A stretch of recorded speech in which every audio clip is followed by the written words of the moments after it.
bahwa kekuatan kita ada di nilai budaya dan agama kita gitu ya. Jadi akhirnya pandemi ini membuat kita sadar bahwa wisata itu hanya tip of the iceberg, it's not the foundation. Desa bicara. Desa bicara. Desa bicara. Desa bicara. Kami dari Desa Bicara juga mengikuti perkembangan dan aktivitas abang-abang di Sebumi cukup menarik dan sedikit mendorong kita untuk berpikir, wah, wisata itu dengan situasi saat ini itu bisa didorong diinovasikan gitu ya. Jadi wisata yang virtual tour gitu. Nah, untuk menggeser yang biasa masyarakat di desa kan kayak saya juga senang menikmati, tapi pengen melihat langsung. Nah, untuk menggeser, untuk melihat secara virtual tour ini, kayak apa sih yang dilakukan oleh teman-teman Sebumi, Bang? Kayaknya menarik gitu. Di level mananya nih, desanya atau di desa? Di level destinasinya ya? Di desa. Boleh di desa, boleh juga yang sedang kawan-kawan Sebumi lah lakuin, cukup menarik kayaknya. Iya sih, kalau menurutku sih menarik. Kita juga sudah berapa kali juga sih diminta untuk membantu kayak membuka ya, memberikan semacam pelatihan ya tentang apa sih wisata virtual gitu ya. Mungkin dimulai dari situ dulu gitu. Setelah itu memang perlu ada kapasitas untuk eksekusinya karena berbeda ya.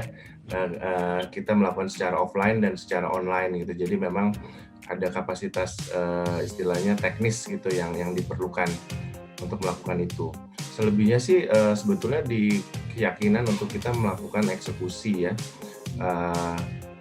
Aku yakin sebetulnya potensinya masih sangat besar karena Sebumi sendiri sekarang kita banyak sekali melakukan kegiatan-kegiatan virtual, ada request untuk wisata-wisata secara virtual, baik dari tadi sekolah gitu ya, korporasi, ataupun ya kita juga membuka kayak event-event publik gitu ya untuk wisata virtual. Dan peluangnya ada definitely, dan kadang-kadang juga bisa kemana-mana sih, bukan hanya kita memasarkan wisata virtualnya, tapi juga sebetulnya bisa menjadi sarana untuk pemasaran produk-produk unggulan dari desa gitu. Bisnis sekarang kan online, logistik gitu, pengiriman barang jalan ya. Bahkan sekarang makin marak gitu ya, orang sekarang mengandalkan membeli apa-apa secara online gitu. Itu sebetulnya menjadi peluang juga tuh kalau kayak misalnya desanya punya jadi wisata virtualnya bisa dilihat juga dari kerangka digital marketing. Gitu.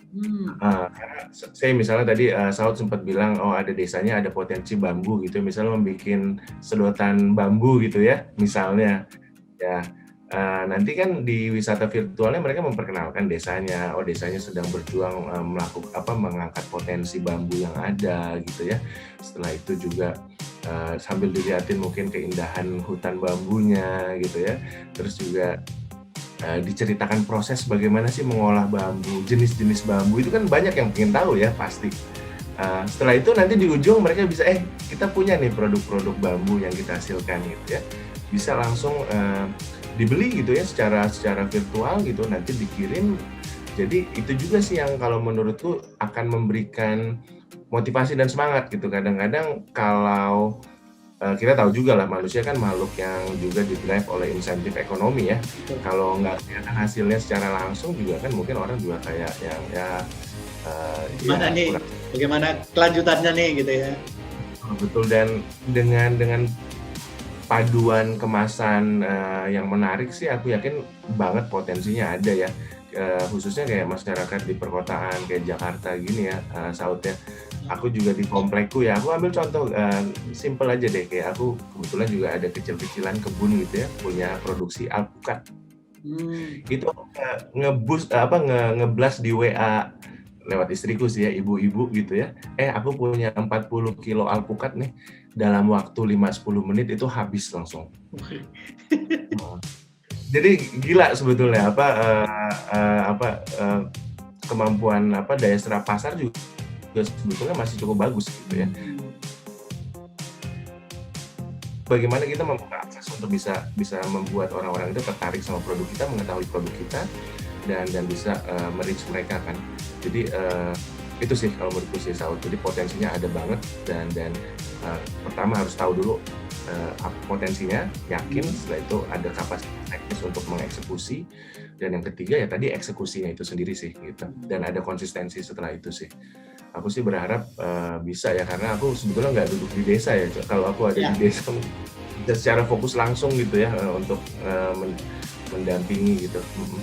Nah, pengalaman yang menarik sebenarnya Bang, karena juga kan kawan-kawan di desa ini kan hanya melihat misalkan secara sederhana, misalkan kita harus punya wisata desa, kita harus punya di satu sisi desa diminta untuk meningkatkan ekonominya gitu. Nah, pemerintah desa dan masyarakat desa itu langsung cepat merumuskan kita harus punya wisata desa. Tetapi soal pengelolaan, soal bagaimana untuk memulai, nah itu yang di lapangan ya cukup terjadi kendala. Mungkin sisa politik pemilihan kepala desa juga masih cukup kuat kalau di desa gitu kan. Nah, upaya-upaya mendorong dan membagi pengetahuan mungkin penting untuk dilakukan, sambil juga tadi lokal champion kita harus ada nih gitu kan. Nah, terkait dengan itu, kalau orang abang-abang di Sebumi melakukan aktivitas lebih bagaimana ini? Apakah melibatkan teman-teman di lapangan, ataukah memang tetap ada pendampingan dari Jakarta untuk ke lapangan gitu? Atau gimana ini, Bang? Ya, memang penting banget sebetulnya ya, ada tadi kan aku tidak menutup kemungkinan memang diperlukan ya semacam katalis ya, memang pihak luar gitu atau pihak dalam yang memang netral gitu ya, karena memang kadang-kadang sulit tuh kalau kita bicara di sosial politik itu seperti benang kusut gitu kadang-kadang ya, jadi memang perlu ada yang membantu mengurai gitu. Nah itu penting tuh, jadi pendampingan ini bukan hanya sekedar kapasitas teknis ya kadang-kadang, tapi ada yang non teknis gitu, kayak kita menjadi semacam katalisator untuk terbentuknya dialog gitu ya, itu penting sih memang. Nah yang kita coba lakukan sih, dan memang tetap butuh yang paling kuat gitu. Nah, Sebumi kita akui ya, salah satu kelemahan kita adalah kita jauh gitu loh, Bang Saud gitu.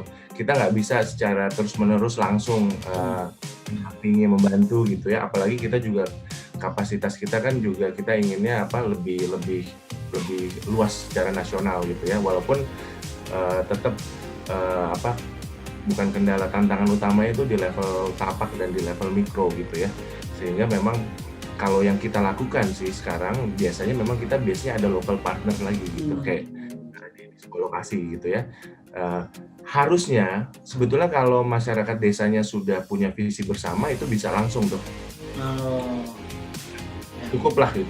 Misalnya Sebumi misalnya atau misalnya Desa Bicara dengan masyarakat langsung gitu ya. Tapi karena Sebumi tadi lokasinya jauh, sehingga kita biasanya masih butuh kayak semacam lokal partner lagi untuk menjadi katalisator gitu. Nah, tapi kalau udah di level lokal sih kalau menurutku bisa langsung tuh menjadi katalisator untuk di level desa gitu ya. Nah, yang kita lakukan contohnya dengan di Lombok gitu ya, kita ada lokal partner yang memang punya visi dan misi yang sama kita gitu. Nah, ini kadang-kadang nggak harus macam-macam kita. Kalau kayak di Semeru itu kita ada partner dengan namanya komunitas Saver, namanya Sahabat Volunteer Semeru. Ya, nanti mereka yang on the day to day basis tuh yang menjadi katalisator dengan masyarakat lokalnya di desa, misalnya di Desa Ranupani gitu ya.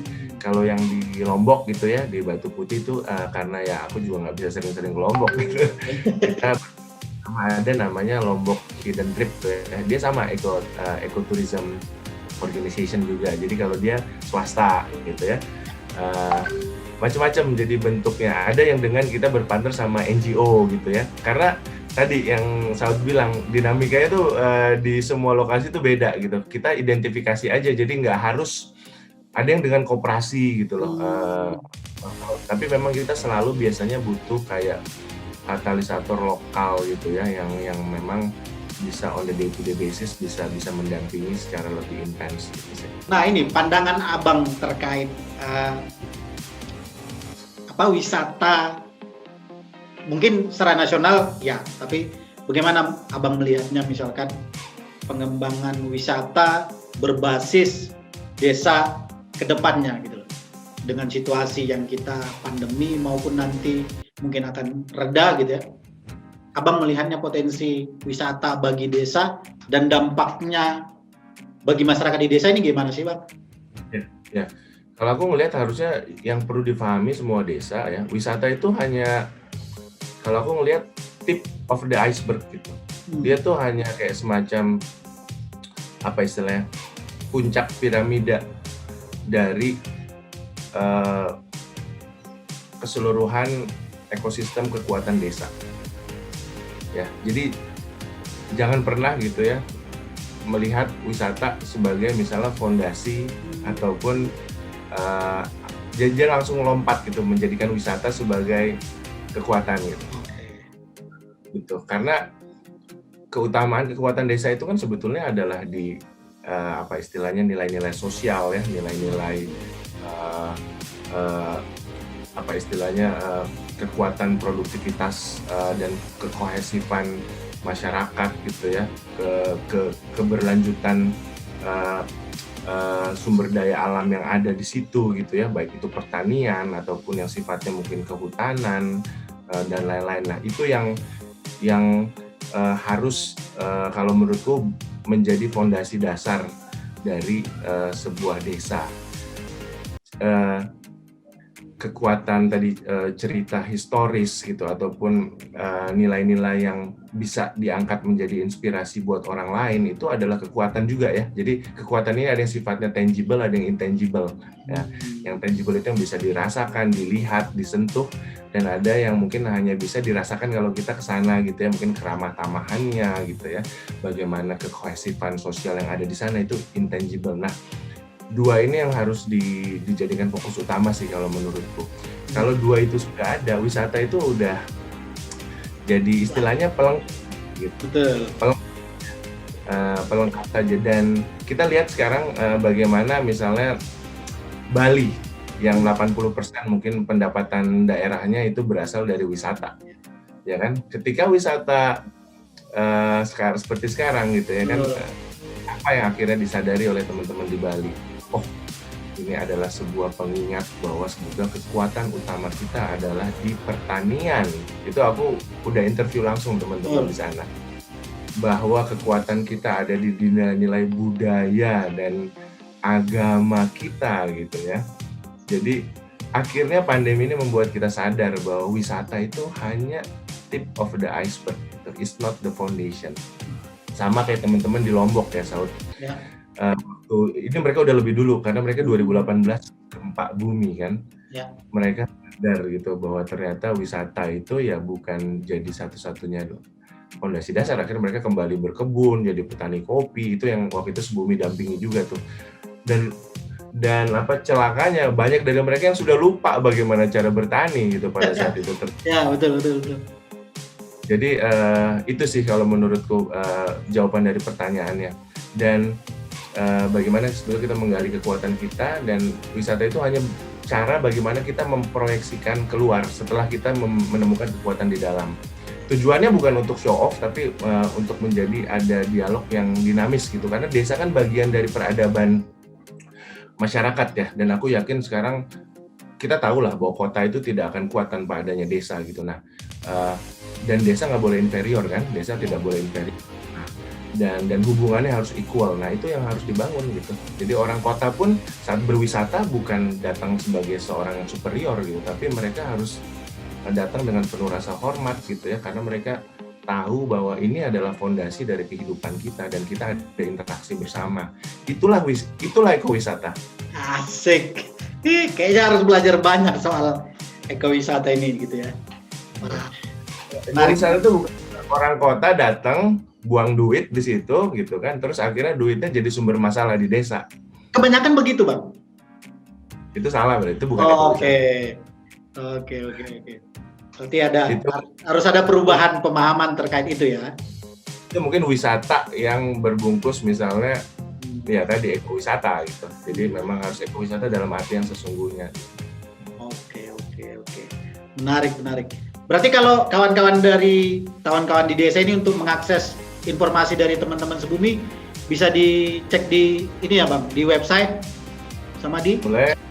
website sama di Instagram kita. Instagram ya. Di @sebumi.id, websitenya www.sebumi.id. Ya gitu sih. Sama bisa inilah email kalau mau diskusi gitu ya. Boleh. Email aja ke info@sebumi.id atau ke emailku iben@sebumi.id gitu ya. Very open untuk ngobrol-ngobrol, diskusi kayak gini kan. Dan ya siapa tahu kita bisa collab kan nanti kan, seperti yang tadi kita bahas di awal tuh. Ya. Thank you Bang Iben. Sukses selalu, jaga kesehatan karena pandemi kita nggak tahu sampai kapan. Tapi kemudian kita harus tetap terus maju dan berjalan. Bisa Sukses maju lah. selalu untuk buminya. Banyak peluang di balik pandemi, aku yakin. Terima kasih Bang Iben. Makasih ya Bang ya. Makasih waktunya. Thank you. Sehat ya. Bye-bye, sukses juga ya, bro. Thank you, ya Bang. Kalau ada yang kita bisa kerjain bareng ya. Siap. Oke Bang.